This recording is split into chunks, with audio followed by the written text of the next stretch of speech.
তার স্ত্রী যদি চায় যে আমার স্বামী আরো বেশি দিন বেঁচে থাক, আমার স্বামীর আরো মান মর্যাদা বাড়ুক, তার দুনিয়ার সম্মান বেড়ে যাক, টাকা পয়সা অর্থ সম্পদের মালিক হোক আরো বেশি বেশি, তাহলে স্ত্রীর উচিত সে যেন নিজের স্বামীকে বারবার উদ্বুদ্ধ করে, স্বামী আর যাই করো রক্তের সম্পর্কগুলো ঠিক রাখো। একটা সন্তানের সাথে সবচাইতে রক্তের সম্পর্ক বেশি তার মা আর বাবার, এ কথা বলে না কেন? এরপরে তার ভাই আর বোনের, এরপরে চাচা ফুফু। তাহলে আপনি স্ত্রী হিসাবে এটা কিন্তু একটা ইবাদত, এটা দুনিয়ার কাজ না। মনে করছেন এ দুনিয়ার কাজ আর কি হবে? আপনি নামাজ পড়া যেমন ফরজ মনে করেন, রোজা রাখা ফরজ মনে করেন, নিকট আত্মীয় যারা তাদের সাথে আপনার স্বামীকে দিয়ে ভালো ব্যবহার করানো, খোঁজ খবর রাখা নামাজের মতো ফরজ। অথচ এইটা আজ অধিকাংশ পরিবারে না থাকার কারণে ছোটখাটো বিষয় নিয়ে মনোমালিন্য। অনেক সন্তান আছে মা বাবার পরিচয় দিতে চায় না, কথা বলে না, চাচার সাথে কথা বলে না, ফুফুর সাথে খোঁজ খবর নেয় না, অথচ ধর্ম আত্মীয় পাতিয়েছে সেখানে মাসে 2 বার যায়, আর নিজের আপন ফুফু গরিব দেখাও করে না, খোঁজও নেয় না। না, আপনার নামাজ কবুল হবে না, আপনার এই বোরকা পরা পর্দা করা বেকার হবে। আপনি মনে করছেন এটা দুনিয়ার কাজ। নামাজ পড়েন 6 ওয়াক্ত তাহাজ্জুদ মিলে, তা বোরকা পরেছেন একেবারে 14 হাত, অথচ আপনার মিল নেই ফুফু শাশুড়ির সাথে, আপনার চাচা শ্বশুরের সাথে। আমি কি আর কি মারছি বলেন? হাজারো পরিবারে এরকম নেই। আমার বিশ্ববিদ্যালয়ের স্যার ছিল হাদিস বিভাগে, ডাক্তার আব্দুল্লাহ জাহাঙ্গীর। উনি বলছিলেন এক চেয়ারম্যান গেছে খুলনায়, সারাদিন কাজকর্ম করার পরে খুলনাতে ছেলের বাড়ি, ওখানে উঠেছে। রাত একটু বেশি হওয়ার কারণে বাবা বলছেন, সন্তান আমি চলে এসেছি, একটু রাত বেশি হয়েছে, কিছু মনে করো না। বলছে আসেন বাবা। ভেতরে নিয়ে স্ত্রীকে বলছে আমার বাবা এসেছে, রান্না করো। স্ত্রী বলছে না আমি পারবো না, আমি সেই সন্ধ্যা থেকে রাত 11টা পর্যন্ত সিরিয়াল দেখতে দেখতে পারবো না। অন্তর্বর্তীকালীন সরকার আসার পরে এই জিনিসটা অন্তত মাফ হয়েছে, ভারতের সিরিয়ালগুলো বন্ধ করে দিয়েছে। এখন আছে আর আমার মনে হয় অনেক মহিলা বড় দোয়া দিয়েছে, দিক যেই বলেছে পারবো না, ওগুলো আপনার বাবা, আপনি রান্না করে খাওয়ান। চিন্তা করছে এখন যদি মারধর করে, যদি উচ্চবাচ্য করে আমার বাবা আবার জেনে ফেলবে। ঠিক আছে, কিছু না বলি বাবাকে বলছে আব্বা তুমি কি খেয়ে এসেছো? ছেলের বাড়ি কেউ খেয়ে যায়? ও তো সব কথা শুনে ফেলেছে, লজ্জার খাতিরে বলছে ঠিক আছে খাওয়া লাগবে না, আমি খেয়ে এসেছি। রাত 12:30টায়, মাত্র 1.5 ঘন্টা পরে এসেছে। আর একটা ছেলে এসে কলিং বেল চাপ দিয়েছে, বাইরে যেয়ে দেখে ওর ছোট শালা। বলছে দোলা ভাই চলে আসলাম, আসো তোমার দিয়ে খেলা শুরু হবে। স্ত্রীকে বলছে ওঠো, না তোমার ভাই এসেছে, এবার উঠেছে। আমি একটু বাড়িয়ে বলছি না, ভাই এসেছে এবার উঠে রান্না বান্না করলেন। আগের যেটা ছিল ওইটাও যদি এই আচরণ করতেন, আমার মনে হয় কোন সংসারে বাংলাদেশে আলাদা হইতো না। আপনার মনটা এত ছোট কেন? একটু বড় করতে পারেন না? শুধু এই ক্ষেত্রে স্ত্রীরই দোষ না, অনেক মা বাবা আছে নিজের মেয়ের ভুল হলে মাফ করে দেয়। আর পুত্রবধূ একটা লোকের মেয়ে, ওর পান থেকে চুন খসলে আগে ছেলের কানে কানে তুলে দেয়। এটা মা বাবা না, এটা ডাইনি। এ মরণের সময় বেঈমান হয়ে মারা যাবে, এই শ্বশুর শাশুড়ি ঈমান পাবে না। কারণ কষ্ট দিয়েছে মানুষকে। কাকে? যার অধিকার নষ্ট করেছেন, কষ্ট দিয়েছেন, আগে তার কাছে মাফ চাবেন। সে যদি মন থেকে মাফ করে দেয়, এরপরে আল্লাহ মাফ করবে। সুতরাং এরকম শ্বশুর শাশুড়ি ওই ডাইনি মার্কা আছে না নেই? কারা আছেন এরকম হাত তোলেন তো। একজন এই লোকটা মরণের সময় ঈমান পাবে না, ও বেঈমান হয়ে মরবে। কারণ ওর দ্বারা ওর পুত্রবধূ, ওর বেটার বউ খুব ঝামেলায় আছে। সাতক্ষীরাবাসী রান্না বান্না যখন কমপ্লিট করেছে, ছেলেটা ডাক দিয়ে বলছে আব্বা তোমার বৌমা রান্না করেছে, তুমি ওঠো। বাবা কিন্তু সব শুনতে পেয়েছে, ডাক দিয়ে বলছে সন্তান আমার খাওয়া লাগবে না, তোরা খেয়ে ঘুমিয়ে পড়। সকালবেলা ব্যাগ গুছিয়ে বাপ চলে যাচ্ছে, ছেলের সামনে গিয়ে বলছে, আব্বা চলে যাও মানে? তোমার বৌমা রান্না করছে, খেয়ে যাবা না? চোখের পানি ফেলে দিয়ে বাবা বলে, সন্তান, আমি যেদিন তোর শালা হব ওই দিন খেয়ে যাব। শুধু হাসির খোরাক কিনা, এটা বাস্তবতা। শুধু আমার ওই কুষ্টিয়া জেলার ওই চেয়ারম্যান শুধু এরকম আচরণ পেয়েছে? বাংলাদেশে বহু পরিবারে অনেক মুরব্বী এখন ঠিক ওই রকমই আছে। একটা মায়ের পেটে 8টা 10টা 12টা 15টা সন্তানের জায়গা হয়, অথচ এই মা বাবা শেষ বয়সে এসে গেলে এই 15টা বাড়ি মিলেও মা বাবার জীবন চলে না, তখন পালাপালি করে খাওয়ায়। নাউজুবিল্লাহ মিন যালিক।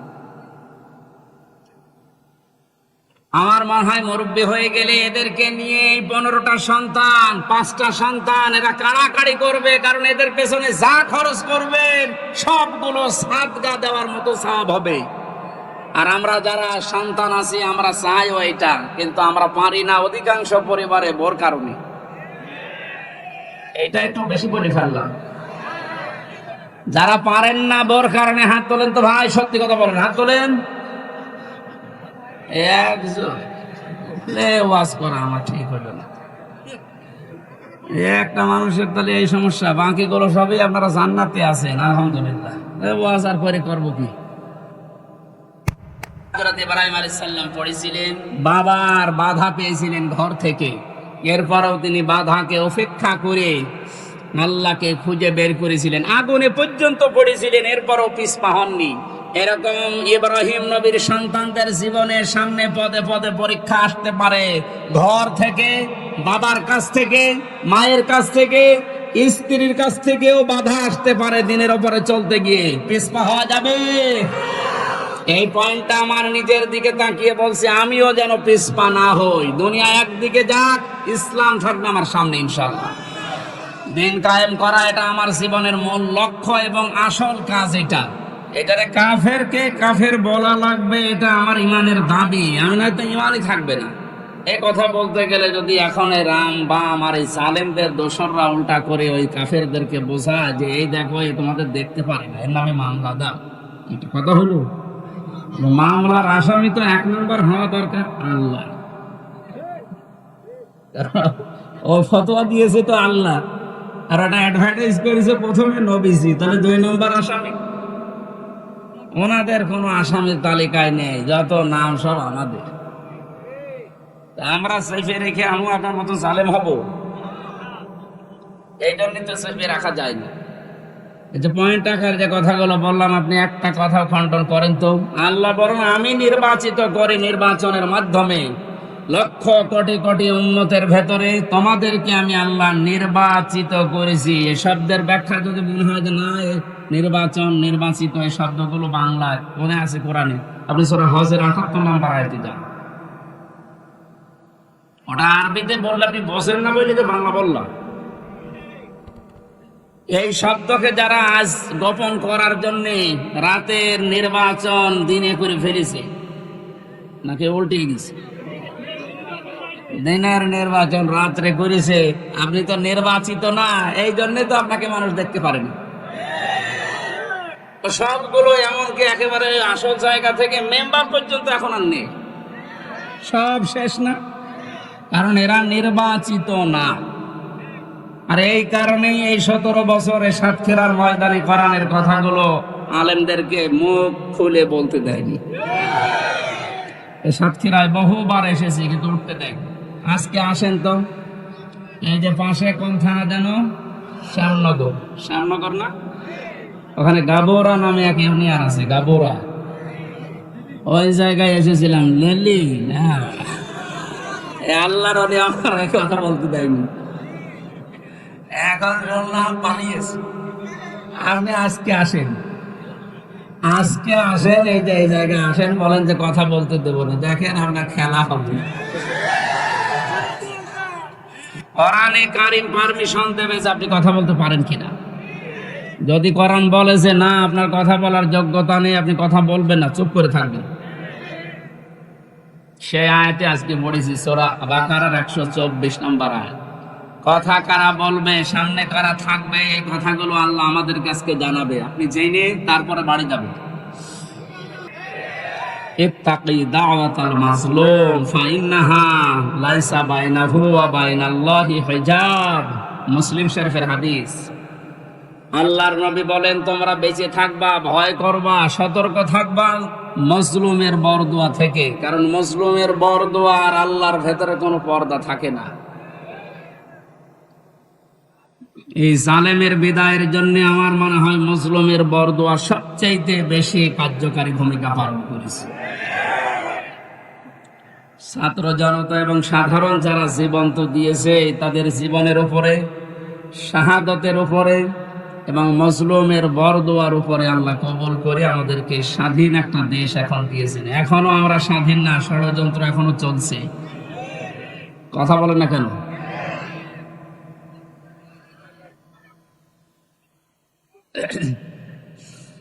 আল্লাহ রাব্বুল আলামিন এই আয়াতের ঘোষণা দিয়েছেন, তিনি তোমাদেরকে নির্বাচিত করেছেন তার দ্বীনের জন্য।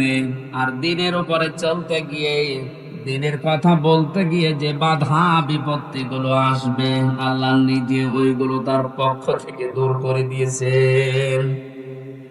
মিল্লাতা আবিকুম ইব্রাহিম হুয়া সাম্মাকুমুল মুসলিমিন। তোমাদের জাতির পিতা হযরত ইব্রাহিম আলাইহিস সালাম। কোরআনের আয়াতকে বাদ দিয়ে জোর করে যারা জাতির পিতা দাঁড় করিয়েছিলেন, একটা আওয়াজ দাঁড়িয়ে নেই, সব মিশে গেছে। এমনকি এক্সপ্রেসওয়ের নাম পর্যন্ত জনগণ এখন পাল্টিয়ে দিয়েছে জাতির পিতা ইব্রাহিম আলাইহিস সালাম এক্সপ্রেসওয়ে। খাবার পাশ দিয়ে একটা রোড গেছে, ইব্রাহিম খলিলুল্লাহ রোড।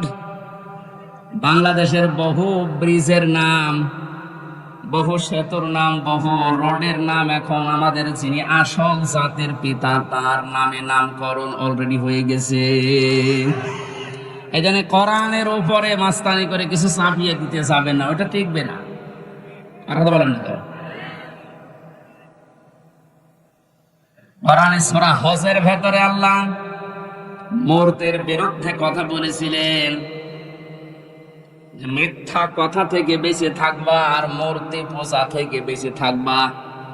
অথচ সেইটা জাতির উপরে মুশরিকদের কথা মতো অনেকেই চাপিয়ে দিয়ে মনে করেছিল অমর হয়ে যাবে। আমার তো এখন মনে হচ্ছে যত টাকা খরচ হয়েছিল এই ভুয়া জাতির পিতার জন্য, সব টাকাগুলো এখন পানিতে ফেলেছে।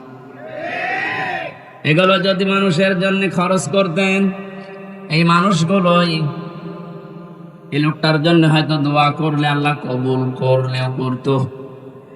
যা করলেন দোয়া করার মতো রাস্তা আর তো রাখলেন না, সব নষ্ট করে দিলেন। আমাদের যে নাম মুসলিম, আজ অনেকেই স্লোগান দিচ্ছে তুমি কে আমি কে, বাঙালি বাঙালি, এটা বলা জায়েজ নেই। আমাদের পরিচয় বাঙালি না, আমাদের পরিচয় মুসলিম। কথা বলেন না কেন? আর দেশ হিসাবে যেহেতু বাস করি এই দেশে, এই জন্য আমরা বাংলাদেশি। এই শব্দটাকে আমি বানালাম। কোরআনে কারিমে আল্লাহ আয়াতের মাঝের অংশে জানিয়েছেন হুয়া সাম্মাকুমুল মুসলিমিন। এই যে হুয়া, এর ফাইল বা কর্তা হযরত ইব্রাহিম নবী। আমাদের যিনি জাতির পিতা, তিনি আমাদের নাম দিয়েছেন যে তোমরা মুসলিম জাতি হিসাবে তোমাদের নাম আমি মুসলমান, এটা রাখলাম। বলেন সুবহানাল্লাহ। এখান থেকে যে মাসলাটা বের হয়, মা বোনেরা যারা বিভিন্ন জায়গায় বসে শুনতেছেন, আপনারও এখানে একটা দায়িত্ব বের হয়।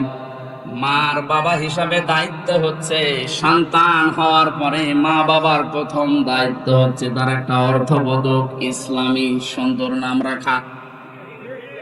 যেহেতু আমাদের পিতা হযরত ইব্রাহিম নবী, তিনি জাতির পিতা হিসাবে জাতির নাম রেখে দিলেন মুসলিম বা মুসলমান। আমরা যারা সন্তানের মা বাবা হব, আমাদের প্রথম দায়িত্বই হবে একটা অর্থবোধক নাম রাখা। এটা আমাদের জাতির পিতা ইব্রাহিম নবী আলাইহিস সালাম থেকে আমরা পেয়েছি। মাজলুমের দোয়া থেকে বেঁচে থাকার জন্য নবীজি আহ্বান জানিয়েছেন। এদেশের সবচাইতে বড় মাজলুম যারা ছিল তারা আলেমেরা। আজকে যার নাম দিয়েছেন শহীদ আল্লামা দেলাওয়ার হোসাইন সাইদি, মানে কত বড় মাজলুম, 13টা বছর এক ঘরের ভেতরে কাটিয়ে গেল। দোয়া করতেন মাঝে মাঝে, রব্বুল আলামিন আমাকে সাধারণ ভাবে মরণ দিও না, আল্লাহুম্মা ইন্নী আসআলুকা শাহাদাতান ফি সাবিলিক, তুমি যদি মরণ দিও আমাকে শাহাদাতের মরণ দিও। আল্লাহ কবুলও করেছে, সাধারণ ভাবে মারা যায়নি, ওনাকে মারা হয়েছে। অন্যায় ভাবে যাকে মারা হয় ইসলামের দৃষ্টিতে তাকে শহীদ বলা হয়। কথা বলো না কেন? আবু সাইদকে যে অন্যায় ভাবে মারা হয়েছে, এরপরও যারা শহীদ বলতে রাজি ছিলেন না, এখন চাপে পড়ে তারা শহীদ বলছে। জালেম সব পালিয়েছে, আর যারা আছে সব গর্তের ভেতরে আছে। আল্লাহ বলেছিলেন না ইন্দুরের গর্ত পাবা না, তার দোয়া কবুল হয়ে গেছে। ইন্দুরের গর্ত আর পারছে না। রব্বিলা তাযারনি আলাল আরদি মিনাল কাফিরিনা তাজ্জারা, নূহ আলাইহিস সালাম বলেছিলেন আল্লাহ কাফিরদের একটা আন্ডা বাচ্চা পর্যন্ত জমিনে না থাকে, কারণ ওর পক্ষ থেকে যেটা জন্মাবে ওইটা হারামি হবে।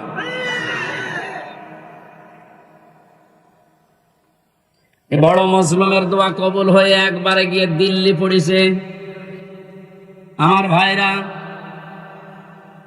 সাতক্ষীরার মানুষদেরকে, চাঁপাইনবাবগঞ্জের মানুষদেরকে, ঝিনাইদহ জেলার মানুষদেরকে বাংলাদেশের অন্যান্য মুসলমানেরা একটু বেশি ভালোবাসে, মন থেকে দোয়া করে, কারণ এরা ইসলামের জন্য যা হারিয়েছে আল্লাহ পাকের উদ্দেশ্যে যেন তাদেরকে জান্নাত দিয়ে পূরণ করে দেন।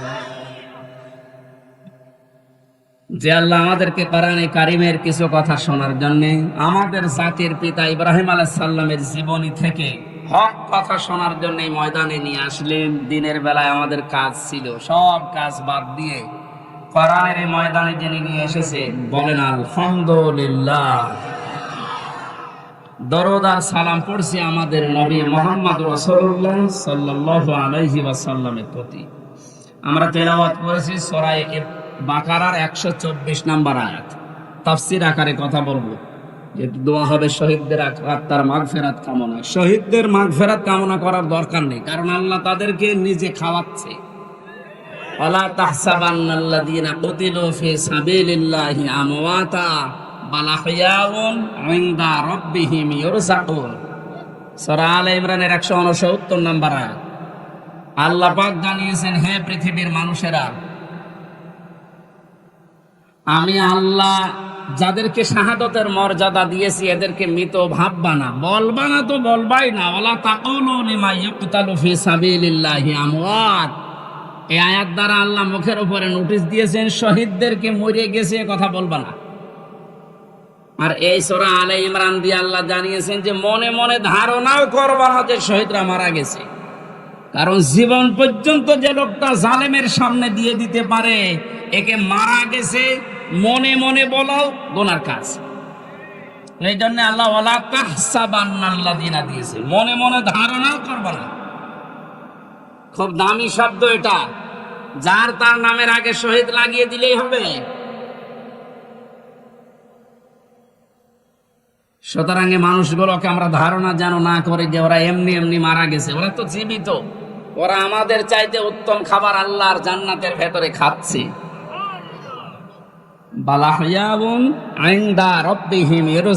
আল্লাহ বলেন ওরা জীবিত এবং আমি আল্লাহ নিজে ওদেরকে খাওয়াই। সুবহানাল্লাহ। আর যারে তারে আমি বদ থেকে ধরে এনে শাহাদাতের মর্যাদা দিয়ে দেব, বিষয়টা এমন না। আলিয়ালামাল্লাহুল্লাযীনা আমানু ওয়া ইয়াত্তাখিযা মিনকুম শুহাদা আল্লাহু লা ইউহিব্বুজ জালিমিন। সূরা আলে ইমরানের 140 নম্বর আয়াতের শেষের দিকে আছে, যাদের জীবন যৌবন আমি আল্লাহর কাছে পছন্দ হয়, ভালো লাগে, এই মানুষগুলোকে আমি আল্লাহ এমনিতেই মরণ দেই না, এদেরকে আমি আল্লাহ শাহাদাতের মরণ দিয়ে ধন্য করি। আর জালেমদেরকে আমি আল্লাহ ভালোবাসি না। জোরে বলেন নাউযুবিল্লাহ। জালেমদেরকে শোধরানোর সময় এখনো আছে, যদিও জালেমদের আল্লাহ হেদায়েত বঞ্চিত করে দেয়। আল্লাহু লা ইয়াহদিল কওমাজ জালিমিন, জালেমদেরকে আমি আল্লাহ পথ দেখাই না, হেদায়েত দেই না। কে বলছেন? এজন্য ওদের জন্য দোয়া করে লাভ নেই। যারা জুলুম করেছিলেন আপনার জন্য দোয়া করেও লাভ হবে না, কারণ আপনার জন্য দোয়া করলে আল্লাহ কবুল করবে না। আপনি জীবনটা নষ্ট করে ফেললেন, দুনিয়াও শেষ আপনার, আর আখেরাতে আপনি আল্লাহর মামলার আসামি। এই সাতক্ষীরায় যারা জুলুম করেছেন প্রকাশ্যে গোপনে, সে যে বিভাগেই হোক, প্রশাসনে হোক, বিচার ব্যবস্থায় হোক, আর এই জনপ্রতিনিধির নাম নিয়ে, বিভিন্ন হাইব্রিড নেতা নাম নিয়ে যাই করেছেন, আপনাকে আল্লাহ মাফ করবে না। আল্লাহ মাফ করবে না। আপনার বলার দরকার কি? হ্যাঁ, আমার বলার দরকার আছে।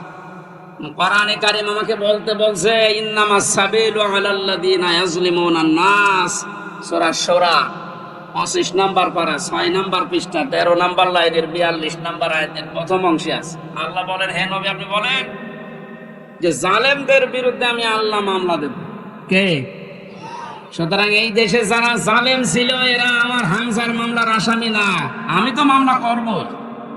এরা মামলার আসামি হচ্ছে সরাসরি আল্লাহ। যারা এই দেশে আল্লাহর মামলার আসামি, তাদের উপরে দয়া দেখিয়ে লাভ আছে? ওরা যেমন কষ্ট দিয়েছে, আমার মনে হয় ওদেরকে এরকম একটু কষ্ট দিয়ে বোঝানো দরকার যে দেখ ঠেলা কেন।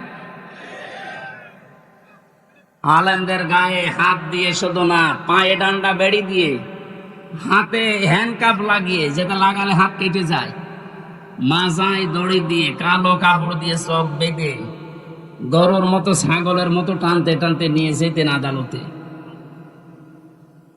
বড় মুরব্বী আলেম আমি দেখেছি জেলখানায়, মাওলানা রফিকুল ইসলাম খান, অধ্যাপক মিয়া গোলাম পরওয়ার এই খুলনা, এইরকম মানের মানুষ, ডাক্তার শফিকুর রহমান, মাওলানা মামুনুল হক, কত বয়স বলেন তো? 50-52 বছর বয়স, কারো 60-65 বছর বয়স। এইরকম মানুষদেরকে, যাদের জোতা টানার যোগ্যতা আপনার নেই, আর আপনি তার মাথায় দড়ি বেঁধে ডান্ডা বেড়ি দিয়ে টানতে টানতে নিয়ে যেতেন ছাগলের মতো। এখন যেমন নিয়ে যাচ্ছে, ডিম মারছে মানুষ, এখনটা টের পাচ্ছেন যে কেমন লাগে।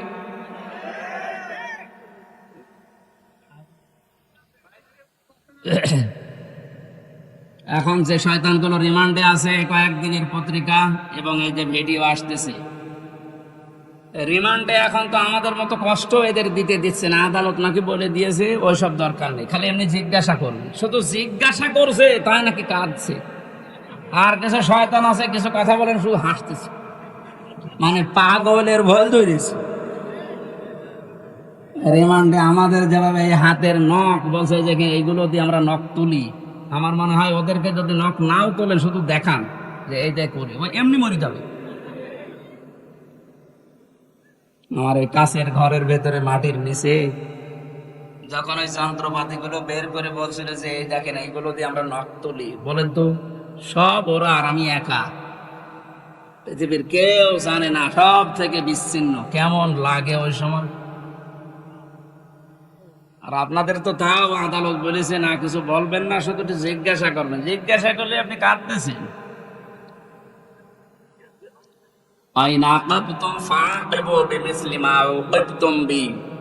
প্রতিশোধ নেওয়া জায়েজ আছে অতটুকু যতটুকু আমি অত্যাচারিত হয়েছি। ডাক্তার শফিকুর রহমান এই জন্য ঘোষণা দিয়েছেন, যাদের কারণে 17 বছর এই দেশের জনগণের বিভিন্ন সাইডে, দিক এবং বিভাগে অত্যাচারিত, জুলুম, নির্যাতন, মিথ্যা মামলা, ঘরে থাকতে পারে না, চাকরি বাকরি দেয়নি, এবং মিথ্যা মামলা দিয়ে শুধু শেষ করেনি, মিথ্যা সাক্ষী সাজিয়েছে। শুধু মিথ্যা সাক্ষী দিয়ে শেষ করে দিলে হতো, বা সাজা লাগিয়ে কাউকে ফাঁসি দিয়েছে, কারো যাবজ্জীবন দিয়েছে। এইগুলো তো তারা জীবনেও মাফ করবে না, কারণ যে ক্ষতি আপনি তার করে দিলে তার পরিবারের। এখন এই দেখে দেখে সব আইনের আওতায় এনে আপনাদেরও ঠিক এইভাবে বিচার করা হবে, আপনাদের বানানো আইন। কথা বলেন না কেন?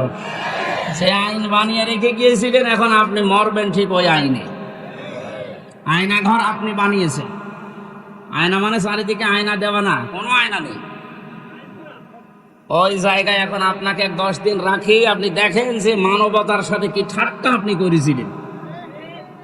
এরপরও টিভির সামনে এসে সাংবাদিকদের সাথে এসে আপনার বলতে লজ্জা করে না যে কেন জনগণ খেপে যাচ্ছে? আমি তো বুঝতে পারছি না। এদিকে আসে, আপনাকে বোঝাচ্ছি, জোরে কোদাল দিয়ে বোঝাচ্ছি। যা করেছেন আল্লাহর আরশ কেঁপে গেছে। এখানে আমাদের যিনি জাতির পিতা হযরত ইব্রাহিম আলাইহিস সালাম, তাকে আল্লাহ যে পরীক্ষাগুলো করেছিলেন জীবনে, ফিরি ফিরি জাতির পিতা তিনি হননি। 50টা পরীক্ষা দিয়েছিলেন। কয়টা? আল্লাহ পাক আমাদেরকে শোনাচ্ছেন আমরা যেন এরকম বাবার সন্তান হিসাবে গর্ববোধ করি। এদেশে আজও যারা এই কথা বলে, আমার কুষ্টিয়ায় ওই সময় যখন ছিলাম, ওই সময় যিনি এসপি ছিল, ওর নাম নিতে আমার ঘৃণা হয়। এই কোলাঙ্গা ও আমার নিজের অফিসে ডাক দিয়ে বলছে, আপনি জাতির পিতা, ওনাকে মানেন না? ইব্রাহিম আলাইহিস সালামের কথা বলে। কি গো? আমি বলি এ তো কোরআন বলিস।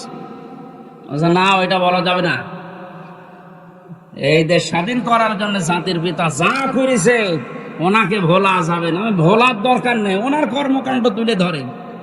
কিন্তু জাতির পিতা এই শব্দটা আল্লাহ নিজে কোরআনে জানিয়েছেন, মিল্লাতা আবিকুম, শুধু তোর একা না, কুম বহু বচন, তোদের সবার জন্য যারা দাবি করে যে আমি মুসলিম, তাদের জন্য জাতির পিতা হিসাবে ঘোষণা দিলাম একজনের নাম, তার নাম ইব্রাহিম। তার নাম কি?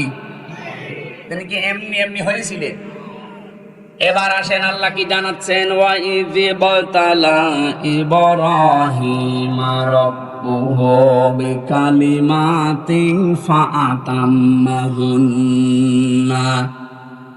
আল্লাহ পাক বলেন, আমার নবী ইব্রাহিমকে আমি আল্লাহ পদে পদে পরীক্ষা করেছিলাম, আর প্রতিটি পরীক্ষায় তিনি উত্তীর্ণ হয়েছিলেন। যতগুলো বাক্য দিয়ে, যতগুলো কাজ দিয়ে তাকে জীবনে পরীক্ষা করলাম। তোমাদের যিনি জাতির পিতা, তোমরা যার সন্তান হিসাবে গর্ববোধ করো, তোমাদের এই বাবা কোনোদিন ফেল করেননি। সাতক্ষীরার মানুষেরা আপনারা পরিচয় দিয়ে গর্ববোধ করবেন, কারণ আপনারাও ফেল করেননি। বাংলাদেশের বহু জেলার লোকেরা ফেল করে গেছে, বিশেষ করে গোপালগঞ্জের ফেল হয়ে গেছে। ওদের যেগুলো এখন কীর্তিকলাপ বের হচ্ছে, সাতক্ষীরার কোন সন্তান যদি ফার্স্ট ক্লাস ফার্স্ট হয়, তার চাকরি হবে না। আর গোপালগঞ্জে বাড়ি হলে আমার মনে হয় 2 পয়েন্ট পেয়েছে, চাকরি পেতে দেরি হয় না। এটা বৈষম্য। এমনিতে বৈষম্য বিরোধী আন্দোলন ছাত্ররা শুরু করে নাই। সব জায়গায় যখন দেখেছি বৈষম্য, তখন ওরা করবে কি? আহ্বান জানাচ্ছি, যেহেতু রাষ্ট্র সংস্কার এখন চলছে, এই জালেম এবং জালেমদের দোসর যারা, তাদেরকেও এখন সংস্কার করা দরকার।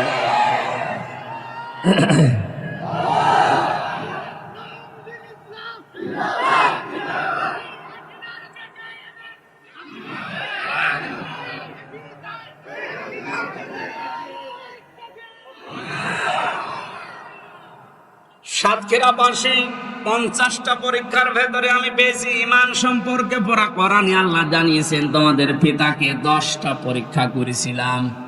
ঈমান সম্পর্কে 10টা পরীক্ষায় তিনি প্রতিটিতে উত্তীর্ণ হয়েছিলেন।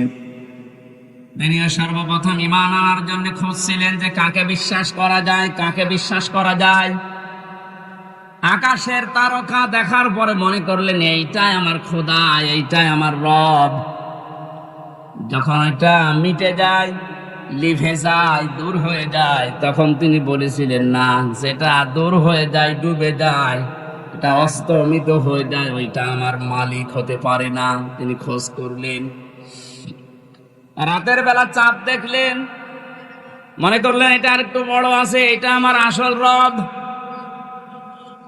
সকালবেলা যখন দেখলেন না, ওইটাও আর নেই, মিলিয়ে গেছে, বললেন, না, যেটা ডুবে যায়, এইটা আমার মালিক হতে পারে না।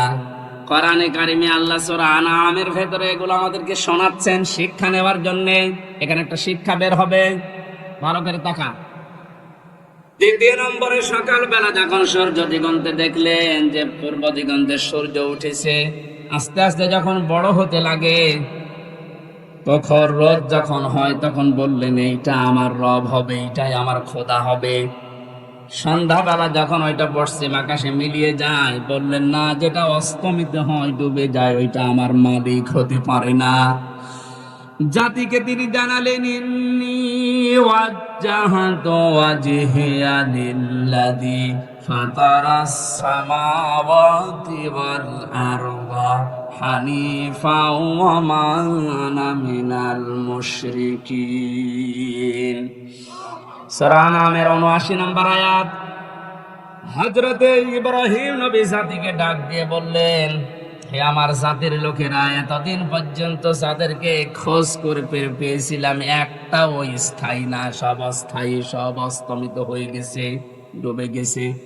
আমি আমার এই চেহারাকে ঘুরিয়ে দিলাম ওই আল্লাহর দিকে, যিনি আসমান আর জমিনের উদ্ভাবক, যিনি বানিয়েছেন এটা হানিফা।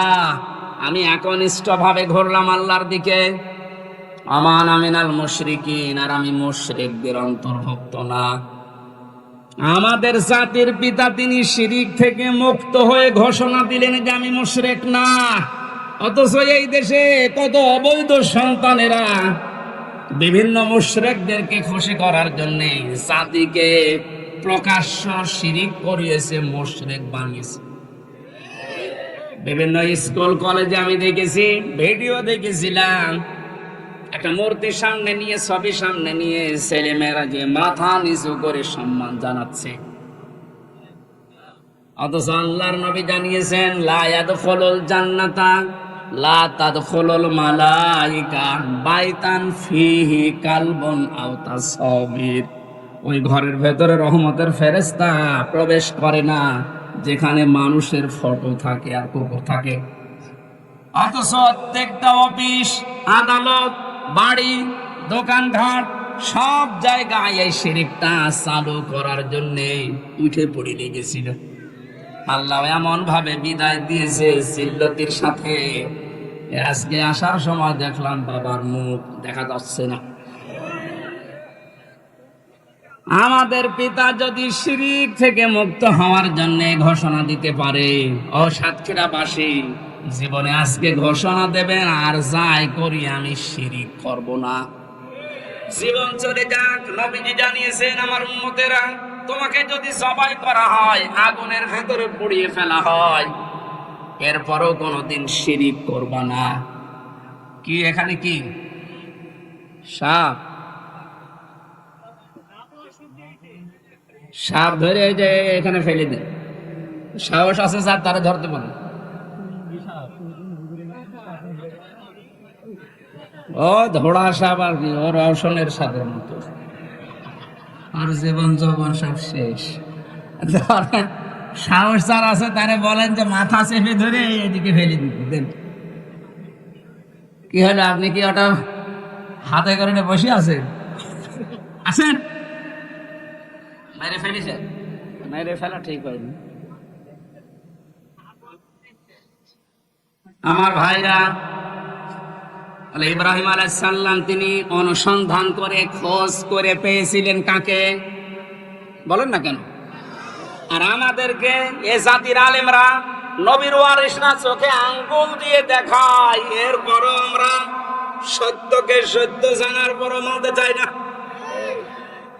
তাহলে উনি ইব্রাহিম আলাইহিস সালাম জাতির পিতা হয়েছিলেন প্রথম পরীক্ষায় পাস। তিনি ইমানের 10টা পরীক্ষা দিয়েছিলেন, এখানে আমরা 3টা পেয়েছি। একটা তারকা দিয়ে, একটা চন্দ্র দিয়ে, আর একটা সূর্য দিয়ে।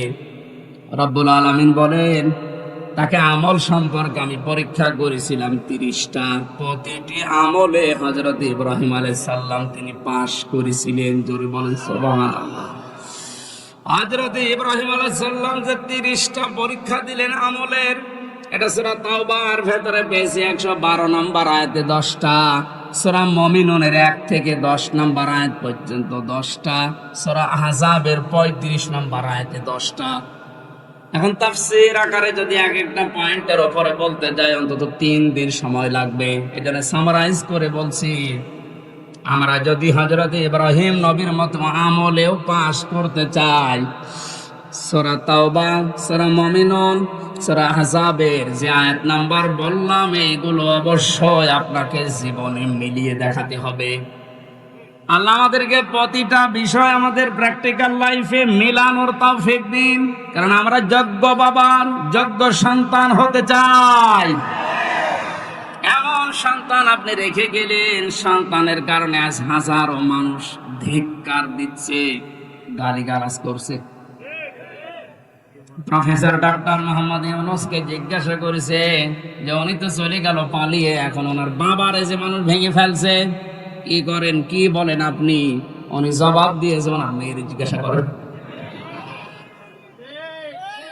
কি কাজ করেছে তার মেয়ে, যে সে যেতে দেরি, তার বাবা আর দাঁড়িয়ে থাকতে পারে নাই। আমি কি করে বলবো যে করেছে এগুলো? তার মেয়েকে জিজ্ঞাসা করেন, জবাব পাবেন। মেয়েরে পাবেন কোথায়? সে নাকি এখন ওখান থেকে মাঝে মাঝে ভিডিও বার্তায় কথা বলছে, কিছু কিছু জালেম তার সাথে কথা বলে, আর এখান থেকে সাহস দিচ্ছে, আপা ভয় পাবেন না, ঘাবড়াবেন না, আপনি ঘাবড়িয়ে গেলে আমরা নরম হয়ে যাই। ওরেও ধরেছি, ওই সন্তানটাকেও ধরেছি। এখন আপনার ভয় পাওয়া না, নরম হওয়া না, আপনি নরম তুলতুলে হয়ে যাবেন।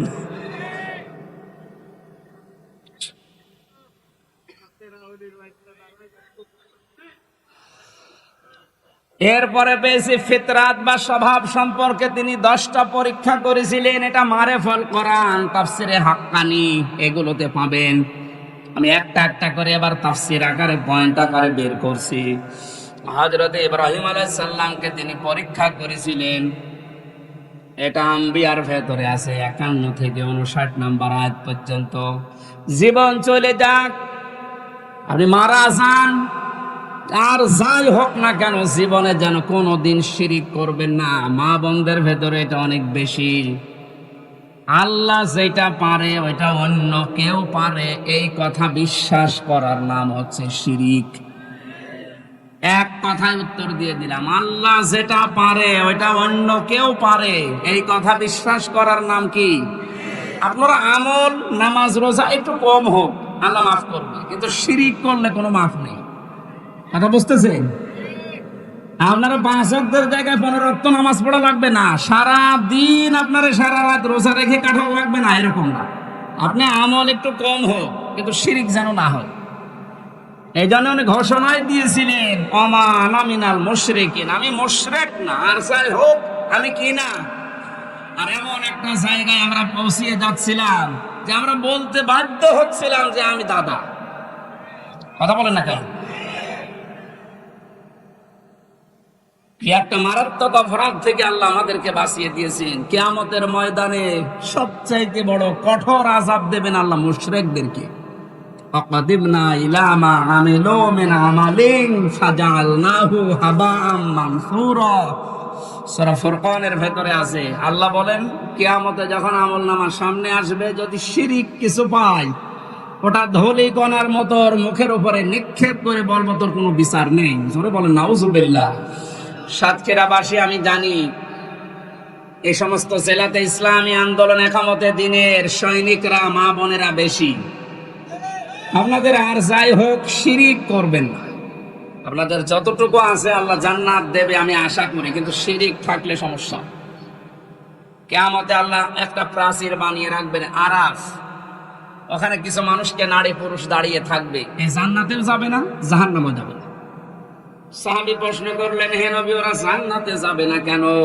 বিশ্ব নবী বলেন, সাহাবীরা এই মানুষগুলো দুনিয়াতে মা বাবার সাথে খারাপ আচরণ করেছিল, এই কারণে আল্লাহ তাদেরকে জান্নাত দিচ্ছে না। যারা এখানে আছেন হাতে পায়ে ধরে বলছে আমল কম হোক, আখলিস দীনাকা ইয়াকফিকাল আমালুল কলিল, তোর ইমানটা খাঁটি করবে, নির্ভেজাল করবে, শিরিক মুক্ত করবে, আমল কম হলো আল্লাহ তোরে জান্নাতে দিয়ে দেবে। মা বাবার সাথে আজ আমরা অনেকেই খারাপ আচরণ করতে বাধ্য হচ্ছে।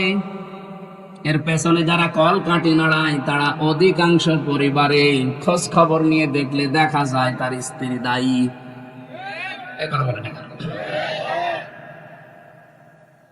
একটা মা হওয়ার জন্য যে কষ্টটা সহ্য করেছে আপনার আমার আর মা, এই পৃথিবীতে আমার মুখটা দেখার জন্য বিজ্ঞান এখন প্রমাণ করছে 57 ইউনিট কষ্ট সহ্য করা লাগে একটা সন্তানকে দুনিয়ায় আনতে মায়ের। অথচ পুরুষ মানুষ যত শক্তিশালী হোক, ও যদি মোহাম্মদ আলী হয়, তারপরেও এই মানুষটা সর্বোচ্চ কষ্ট সহ্য করতে পারে 45 ইউনিট। এর উপরে কষ্ট সহ্য দিলে ও মারা যাবে। একটা মা দুনিয়ায় আমার মুখ দেখতে গিয়ে 57 ইউনিট কষ্ট সহ্য করে তারপরে আমি দুনিয়ায় এসেছি। এই জন্য আল্লাহ আরাফ নামক প্রাচীর দিয়েছে, এদেরকে জান্নাতে দেখছেন। এই প্রথম কারণ। যারা বিভিন্ন জায়গায় বসে কথা শুনছেন, আপনাদেরকে আমি জান্নাতে নিতে চাই, জান্নাতে নিতে চাই। এই জন্য বলছি দুনিয়া কি হবে, কয়দিন যাবে না। মা বাবার সাথে খারাপ আচরণ যেন আপনার স্বামী না করে, বারবার তাকে পথে রাখেন, বোঝান।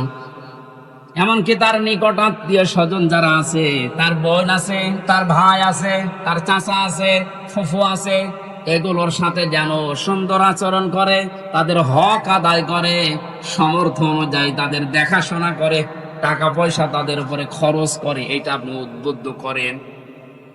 জীবনের মেন কাজই এইটা। পৃথিবীর প্রত্যেকটা নবীকে আল্লাহ বলেছিলেন আনা কাইমুদ্দিন, যে আমার ইসলাম কায়েম করেন, এ বিষয়ে কোনো মর্তপার্থক্য করবেন না, কারো বাধা মানবেন না।